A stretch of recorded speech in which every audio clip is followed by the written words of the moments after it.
Hi guys, Ramadan series பார்க்கலாமா? காலையில் வந்துட்டு 4:40 அந்த மாதிரி தான் எந்திரிச்சிருப்பேன். எந்திரிச்சிட்டு வந்து தோசை ஊற்றிட்டேன். காலையிலுக்கு பெருசாக ஒன்றும் சாப்பிட தோணாதில்ல, அதனால் 2 தோசை மட்டும் சுட்டுட்டு சட்னி ஆல்ரெடி செஞ்சு வச்சுட்டு தான் தூங்கினேன். அதுக்கப்புறம் பார்த்திங்கன்னா வெந்தயம் வந்துட்டு தண்ணியில் போட்டு வச்சு குடிச்சிருவேன் அதையும். அப்புறம் சாப்பிட்டு முடிச்சுட்டு நல்லா தண்ணி குடிச்சிட்டு டேப்லெட்டும் சாப்பிட்டுட்டு நோன்பு வச்சுட்டு ப்ரேயர் பண்ணிவிட்டு மார்னிங் வந்துட்டு காலேஜுக்கு 9:40 அந்த மாதிரி தான் போனேன். ரொம்ப லேட் ஆயிடுச்சு. போயிட்டு 2 o'clock காலேஜ் முடிஞ்சிருச்சு. காலேஜ் முடிச்சுட்டு வந்து நல்லா தூங்கிட்டேன். தூங்கிட்டு ஒரு 4:30 மேலே தான் எந்திரிச்சு டாகுக்கு பிஸ்கட் போட்டுட்டு அதுக்கப்புறம் வந்து இஃப்தாருக்கு ஏதாவது ப்ரிப்பேர் பண்ணலான்னு சொல்லிட்டு பஜ்ஜி செஞ்சிட்ருக்கேன் உருளைக்கிழங்குல.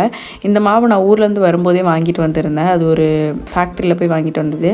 அதுக்கப்புறம் ஈவினிங் வந்து நோம்பு கஞ்சி வச்சு நோம்பு திறந்துட்டு ஃப்ரூட்ஸு அதெல்லாம் சாப்பிட்டுட்டு நைட்டு ஒரு 9 o'clock மேலே தான் வந்துட்டு டின்னரே ப்ரிப்பேர் பண்ணேன்.